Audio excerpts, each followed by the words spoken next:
teens, sa mga baksa, baka nandun yung kanyang pagkapopular. So, ayun na ba yung mga nandyan? Na mag-bautista yan. Uso tayo yung mga magaan, nakakatawa, parang hindi pang matalino na approach. Parang, hindi, kasi lagi namang ano yan eh. Pero pa yung isa niyan eh, ano naman na, Bakit di ka flash on flash? Ako naniniwala ko na kahit lahat na yung mga Kawan Bautista, Eros Ataya, hindi nagagawa ng book na ano, accidental, pinag-isipan yan lagi. Yes. Pero yung packaging niya, kunwari, kung ayaw mo mag-isip ng sobrang lalim, pwede ka dito. Yes. Ganun yung ano niya. Hindi ko lang kung na-attach ko yung ano, mamaya pa may Marcelo Santos tayo, di ba? At marami pa, di ba? Ano ba meron yan? Lamlib. Lamlib. Di ba? Baka popular siya kahit na English dahil yung sa topic ng love, hindi naman siya nalalaos kasi. Tapos may tula daw siya para kaya Kay May sa album. Ano pa ba yung mga pwedeng itong Ano popular? yan? Hindi ko alam yan. So, di ba medyo obscure na title siya sa atin kasi sa e-book lang siya available. Yung press publication ito pero walang Sino? physical book. Ano? Ba't di nilabas yan, sir? Ba't di nilabas as printed? Kasi walang gustong kumuha. Anyway, It's a travesty. yung book na ito ay medyo experimental project siya na kasama kami. Yung idea, yung timeline sa Facebook ng mga writers na may imbitahan, time mo lang yun, gagawa ka ng story mula dun sa Facebook status mo. So 20 to 25 yata na status ng ano. So bawal yung dayain, bawal yung invento eh. Pwede ka mag-daya lang dahil gagawa ng art ng, pero more or less as is yung status. So pinagta siya bilang collection ng kwento. I guess yung idea dito, kahit status, definitely na natin to. Sa Facebook status, kahit simpleng status siya, may kwento. Bukod dun sa sinasabi nung status. At yun yatang i-display na experiment na yan. So, baka popular siya dun sa point na yung medium na pinagbubutan, popular, release, hindi masyado. Dati lang, di ba? Kasi nga, parang obscure siya. E-book version lang, walang print. Kung may print version man yan, UP Flex lang yan, medyo mahirap puntahan. Mas mabenta siguro yung ano. Kasabay yung touch fiction na book, yung mga tungkol naman sa mga biyahe at journeys, na ang reklamo naman niyo siguro na pagbibili niyo yun, napakamahal, 700 yata, o 600, versus kunwari, yung nga, Philippine Ghost Stories, 50 pesos lang, yung 75, ito 700. So may ganun siyang factor. Baka popular yung pinagbubutan, pero yung means para makuha ito, hindi masyado, not so much. Tanong lang, Yes. sino yung illustrator mo? Pamilya, di ba? Okay. Hindi ako sigurado kasi. Si Julie. Si Julie. Bakit? Parang parang adventure time style. May adventure time yata yan. Okay, so medyo kaya natin. So, Kaya yan, sir. So, yung una nating pwedeng pagkasunduan, syempre, yung pagtato sa ating inaaral bilang text. Kasi ang pagkikritika naman, lalo doon sa mga may background naman sa criticism at meron naman may background dito, ano talaga yan, usapin siya ng pagproseso ng mga text, paghahanap ng relevance ng text sa buhay ng isang tao, sa isang culture, sa isang lipunan. So, yung kailangan natin i-process bago tayo magbasa ng popular na pahindikan, ano ba yung meron sa isang text? So, pinakamadali yung idea na may content, may nilalaman, may form. So, sa maraming pagkakataon, na-approach mo yung content, yung nilalaman, sa kung ano yung available. Yun yung unang pinakamadali natin pwedeng gawin sa ating mga binabasa.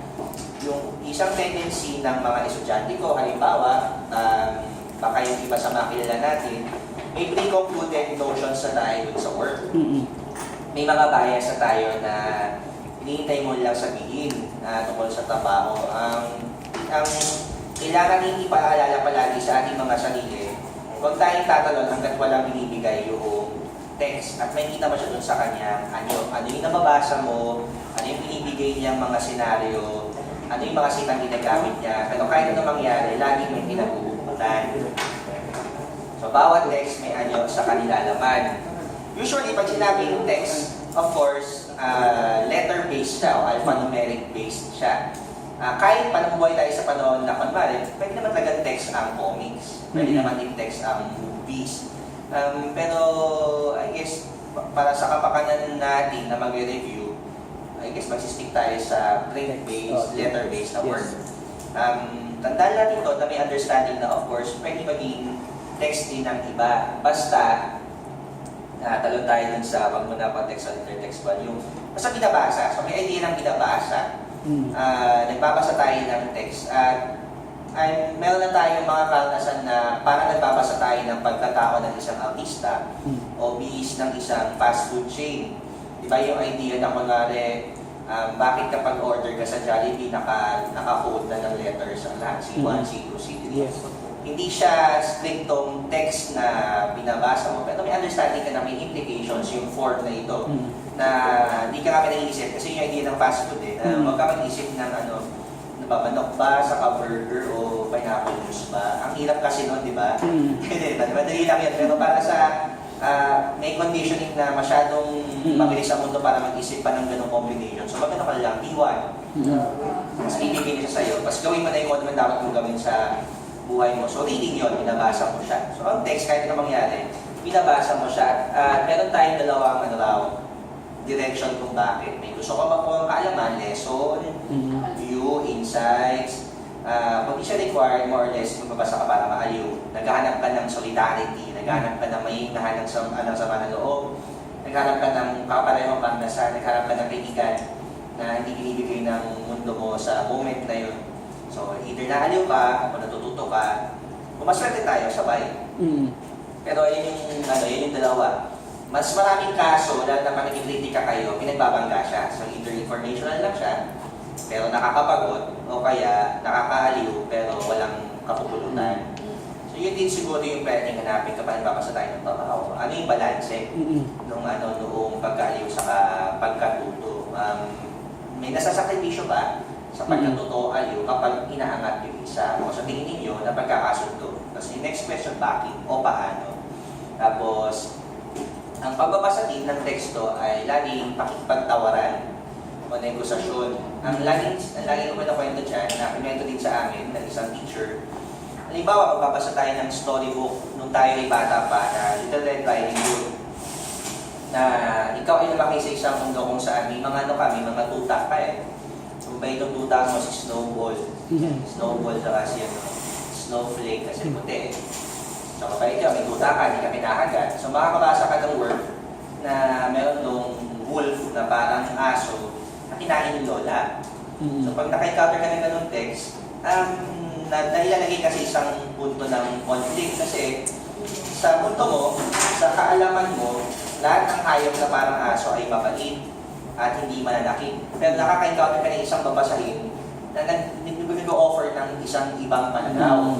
Kaya ka nang hindi pagtawaran. So, makipagtawaran ka kasi, yung una mo pwedeng gawin, i-accommodate. Sige, sa mundo ko, may mga hayop na puro mabait, pero baka may mga hayop din naman na nakakapinsala. So, may natutunan siya pala doon. Pwede mo naman i-reject, wala namang kaso doon. Nangyari naman talaga yan. So, kung hindi mo ma-negotiate yun, di syempre lalabas na yun, ay pangit to. Ay boring to. Ay may mali dito. Hindi to maganda. So, isang constant na entry point natin sa pagbabasa yung saan ba tayo nakipag-negotiate? O ano ba yung mga pananaw na ni-negotiate ng ating readings na binabasa? Tapos yun nga, hanga tayo dun sa pangatlo, lagi naman syempre may context ang ating mga binabasa. Meron siyang panahon na pinagagalingan, merong mga conditions kung bakit siya nagagawa. Halimbawa, sa ngayon, mas marami talagang available na conditions para gumawa ka ng trabaho na may kaugnayan sa pag-ibig. Saka yung pag-ibig na di nasuklian. Diba? Meron kang Pag-ibig na sa meron kang Juan Miguel Severo, meron kang kinananin yan.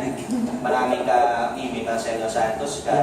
Lahat ng movies mo halos ngayon ay tungkol sa love na hindi nasuklian. Kasi pamenta ngayon yung nahalukain mo yung romantic love na hindi nasusuklian. So, mas available yan. So, baka yun yung context natin. Kung martial law nga yan, siyempre, hindi talaga yan mabenta. Mabenta dyan, bomba. Yes. Penny Films. Yan na, Penny. Yung isang Penny pass. term, intertextual palagi naman ang ating text.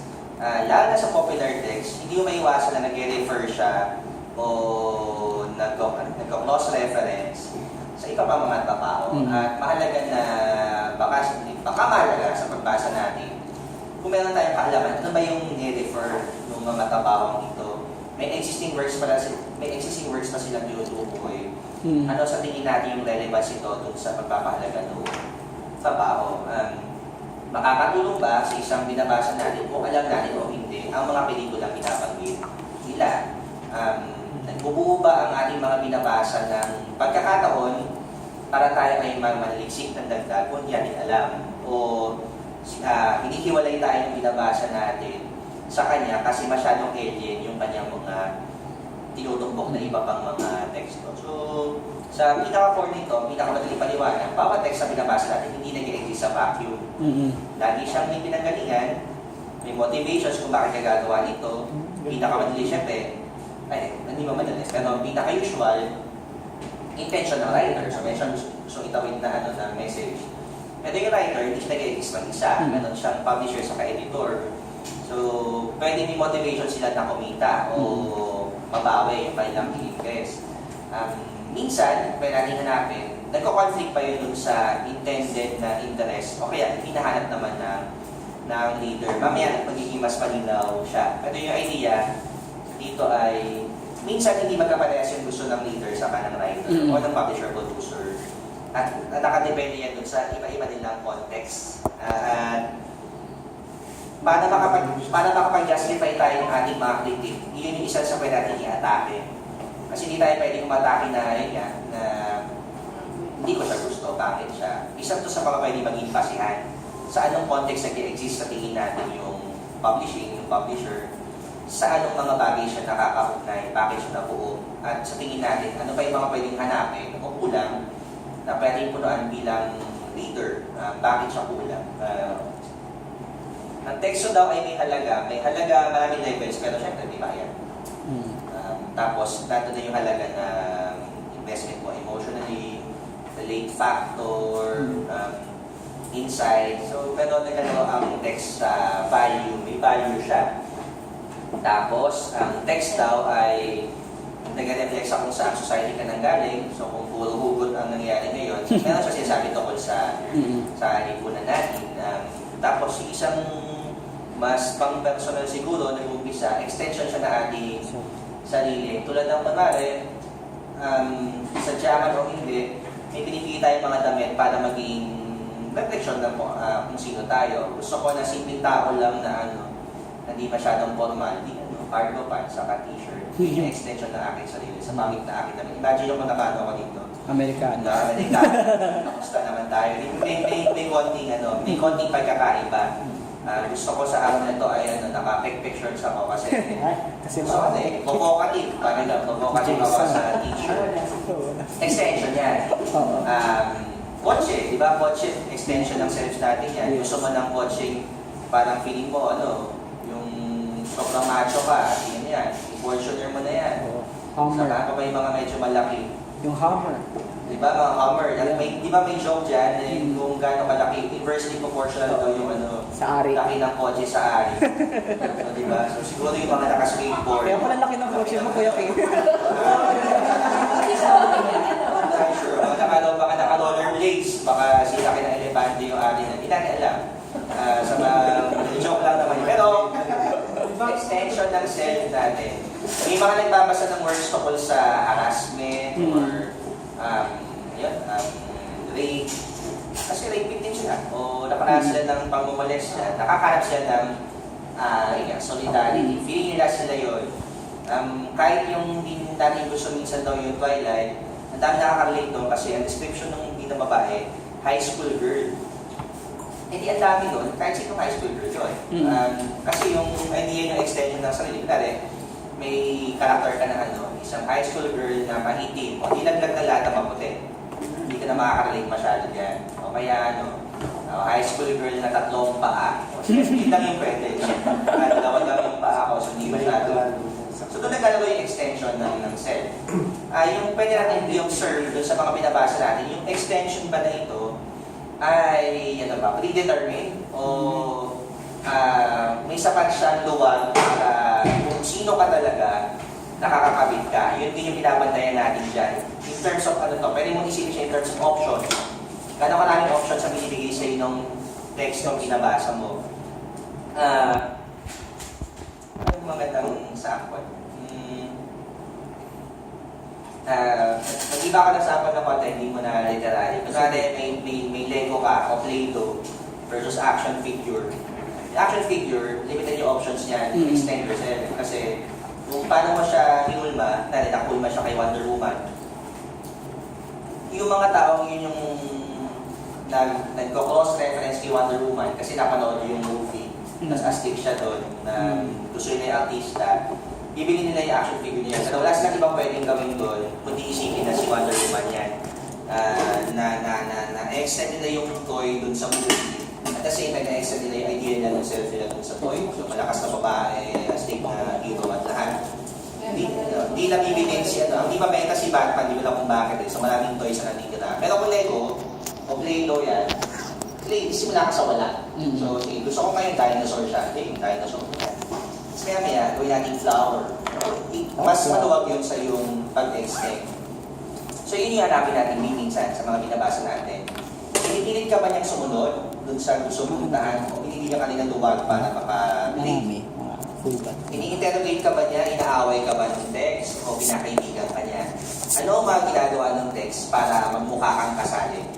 Ini-alienate ka ba ng text? Paano kanya ini-alienate? Ano yung sinasaran ka ba niya? Wala ka bang mapasukan doon sa teksto nito? Ayaw ko nang pasok-pasok na. Right, so yun yung ilan sa concept ng text ang pinag-uusapan pasok na yan. Ibang level pa pag sinabing literary text, kailangan mo masiguro na panitikan siya. So yung susunod na slide, ilan lang doon sa idea sa may kugnayan kapag sinabing literary o parang panitikan yung ating binabasa. So check natin. So ito ay galing sa yung kay Terry Eagleton. So very yung introductory na what is literature. And na-appreciate ko siya kasi nandyan yung ilan sa questions. So may text na tayo. So kung tayo nakahanap ka ng isang printed book na kailangan mo yung process bilang panitikan. Ano yung mga i-check mo?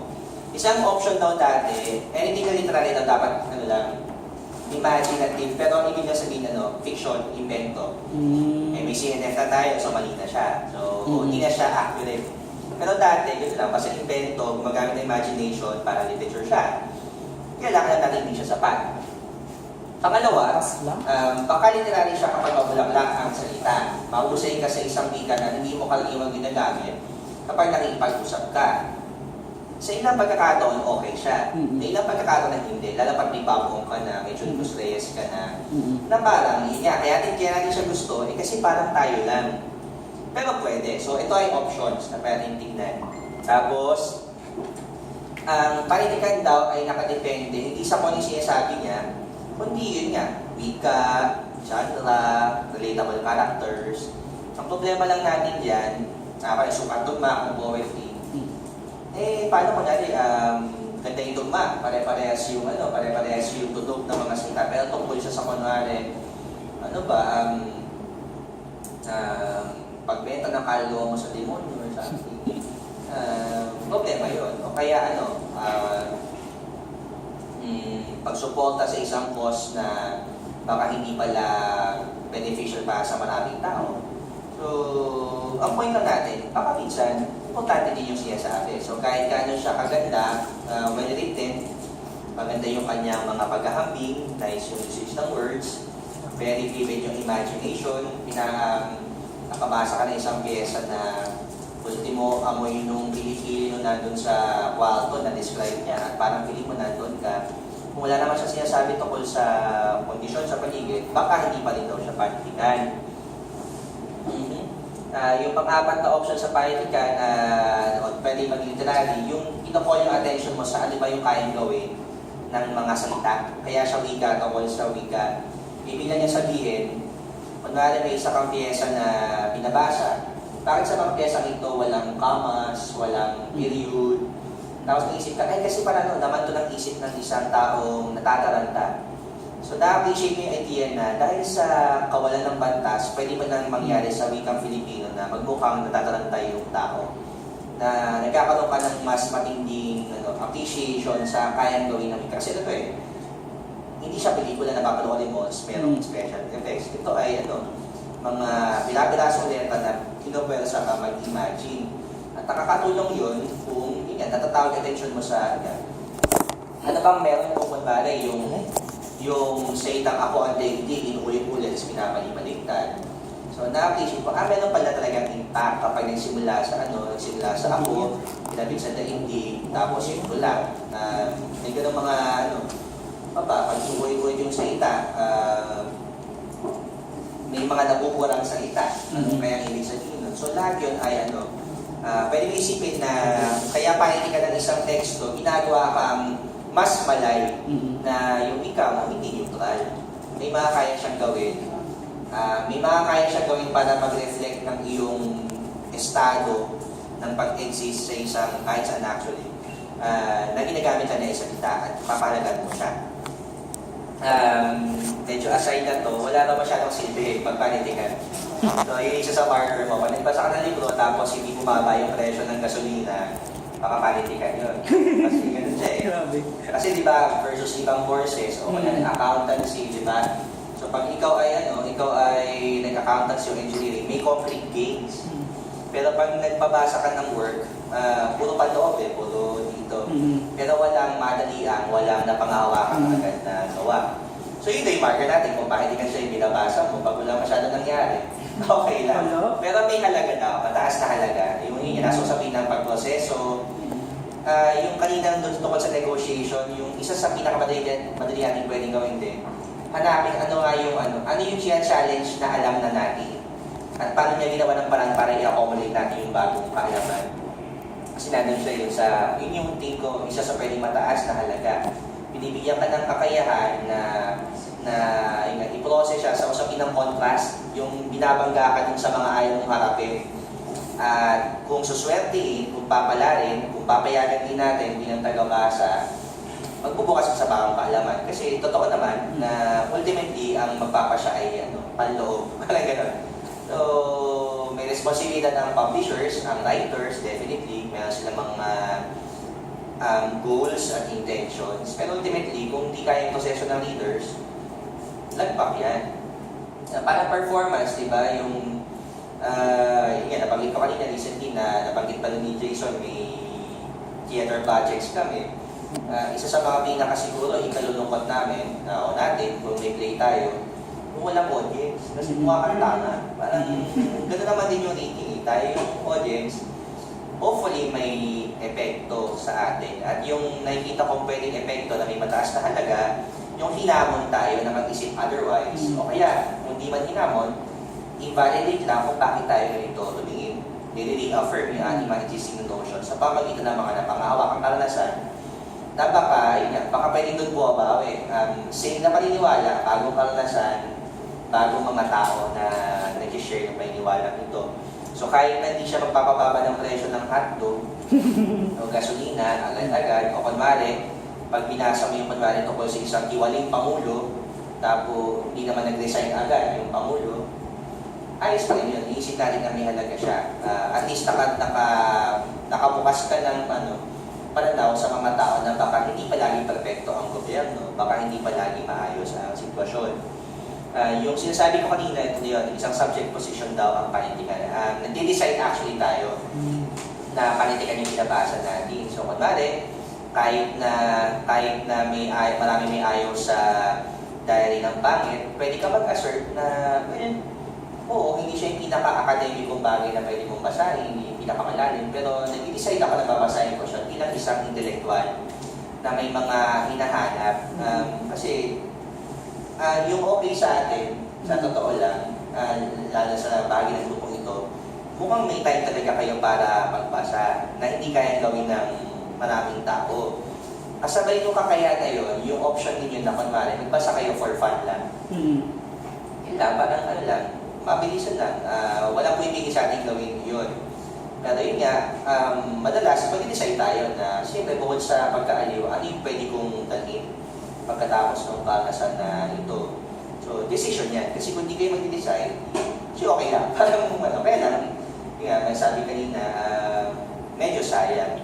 Kaya siya lagi siyang yung pag-engage na magbasa, yung pag-attempt na hanapin yung inner workings ng pyesa. Ano talaga yan? Ini-effort natin. Pwede natin i-effort pala. At walang ibang kumbaga masigit na kayang gawin yan. Kundi tayong namimili o pumipili na magbasa. So, pwedeng sinadya lang siya para pagkakitaan. Pwedeng galing sa Wattpad siya. Pero walang pipili sa ating pati na nito. Base dun sa ano yung mga kanyang nakatagong kahulugan.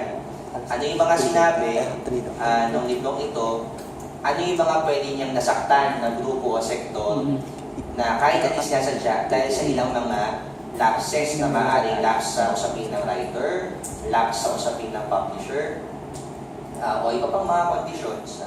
Pero yan ay hindi aandar kung hindi mo gagawin.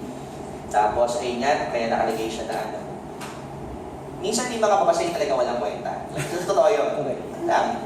Basura kung basura, at alam nila yun. Pero minsan, lalo na sa ngayon, nagagaya tayo sa perspektiba, pananaw na baka naman may pinlano, baka naman meron silang gustong iproyekto. Sabi din nung nakuha ko yung Fraser Bowman din, kaya ako na-appreciate din siya, teacher ko din yun eh. Isang healthy din na paraan ng pagbabasa ng kahit anong ng libro, yung ideya na susubukin din natin isipin yung ilagay yung sarili natin sa sapatos ng ating nagsulat. Ano kaya yung kanyang plano o intention? Of course, pwede naman i-explain, pero wala siya. Isipin mo lang, ano kaya yung mga gusto yung gawin? Tapos, paano kaya ito sinubukang gawin? Kasi pag yung nagsimula ka sa isang sobrang malayong posisyon agad, ito yung gusto kong mangyari. Bawa, sa karanasan ko, mahilig ako kumuha ng fanfiction sa katula na medyo parang fanfiction, so fan poetry siya. At may babasa sa akin na so umpisa pa lang, ayaw niya ng fanfiction kasi hindi original, pambata, hindi na ginagawa na isang teacher sa UP. Laglag na kaagad ako doon, hindi na ako uusad. Pero kung yung magbabasa sa akin ay nasa frame na, sige, fanfiction na yung ginagawa niya. So ano ba base sa mga pag-aaral yung taglay ng fanfiction, nagawa ba niya? So pwedeng ganun yung framing. So may magagawa ng sulat, pero definitely, hindi tayo neutral yung tagabasa. Pwede tayo mag-react, tapos maganda yung natuwa kayo, nagkakwento kayo ng mga books na gusto nyo. Nagkakwento din kayo ng books na ayaw. So walang pipigil sa atin kung hindi yung gusto si Carl Joe. Okay lang yun. Okay lang sa inyo. So magkaibigan kami, magkasabay kami actually sa Pin Flores. Nga, yung kasi sabi kasi ngayon ni KD sa atin, yun nga, yung may mga objectionable na parts. So, hindi siya actually necessarily pangit o maganda. May punto ng contention. Yung pwedeng gawin, pag nag-critic tayo, yun nga, yun pa yung nakabahay sa project niya. Ako, spasakain ako dun sa punto na humorous essays kasi yun eh. So, nagpapatawa. So, ang check nyo dun, nasulat, napatawa ba kayo? O hindi, kailangan natin hanapin kung bakit. Ako, nakita ko dating hamon doon. Masyado siya formal kasi English yun eh. Pag nabasa yung The Nation Inherited Earth, may essay doon tungkol sa inalasin, yata na suka. Saka yung sumali sa Amazing Race. Yung Amazing Race na essay yan, parang piling ko, pwede naman talaga siyang maging mas exciting. Para siyang formal essay for a class. Kaya, I'm sure for a class talaga yun. Kaya baka ibang tao, kasi kung nag-Amazing Race ka, lalo na sa context ng mga, ang saya siguro yung mga tipo nagtapa ka, paano ba yan? As ang sap-sap, siguro kung nasa Pilipinas siya na, lapit na magandang lapit na uuso na tayo. So, may mga pwede pang bigayin na baka nandun. So, yun talaga. Kahit na nakapakita siya na funny, kung hindi siya funny sa nagbabasa, may validity yun, importante yun. So yan, in summary, nagbabasa tayo ng teksto. Lahat ay pwede maging text actually, basta may 4. Pero ang ating starting point sa ngayon, written text, minsan paper-based. Pwede kayo mag-venture sa internet-based, yung mga nasa screen. Though, may warning na ako talaga na ano siya, may ibang dimensions talaga yan. Na pwede naman pag-usapan sa ibang pagkakataon. Pero tayo ngayon, print Facebooks, based publications, hahanapan natin ng literary sense. So anything na may ugnayan dito, language use, insight, no? Yung ano may kapaisip sa'yo na hindi mo pa naisip dati, convention sa text na lagi mong ina-associate sa isang kwento o tula. So kung tulayan kasi may metaphor, hanapin mo yan ng metaphor, hanapin mo yan ng line, hanapin mo yan ng kung kwento yan, hanapin mo yan ng conflict, plot, resolution. Kung wala siyang plot, bakit? Baka yung kwentong binabasa mo, putol-putol, pansin-pansin. So wala na siyang plot kasi talon-talon siya eh. Bakit kaya ganoon? At ultimately, nakasalalay siya dun sa inyo bilang nagbabasa. Ito, yung last nating na concept, syempre tungkol sa pop culture. Ang definition yung pop culture, nakaayos yan sa hindi ba nakaayos? Pero yung unang dalawa, yan yung mas gasgas na pagpapaliwanag. Tapos yung tatlong natitira, ito yung ideal siguro. Yung pwede i-aspire. Tama, nakaayos naman siya sa degree. Yung pangalawa, matulad ako na, pero kasi yung medyo madali naman eh. Basta gusto naman namin, popular yun. So, lahat na marami, Abayan, ganyan.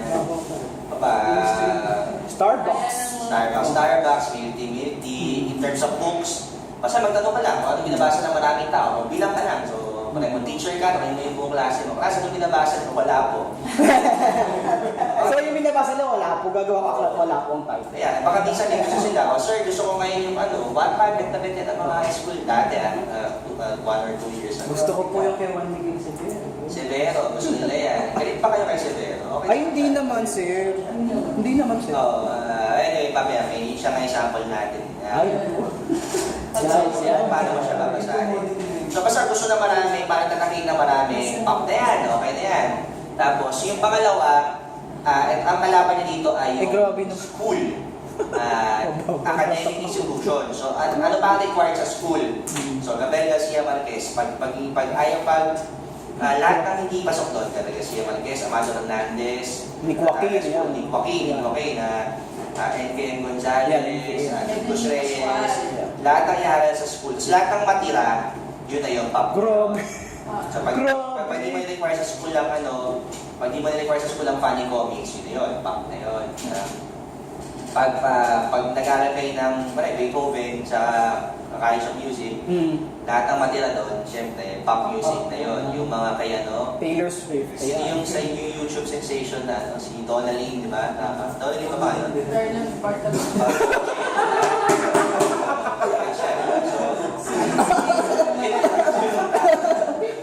So, yun yung mababalatak na Ang harsh naman yan. nagkalusang na kultura dito yung pop culture. So, pwede mo isipin na popular na kahit na nag-bridge ng boundaries,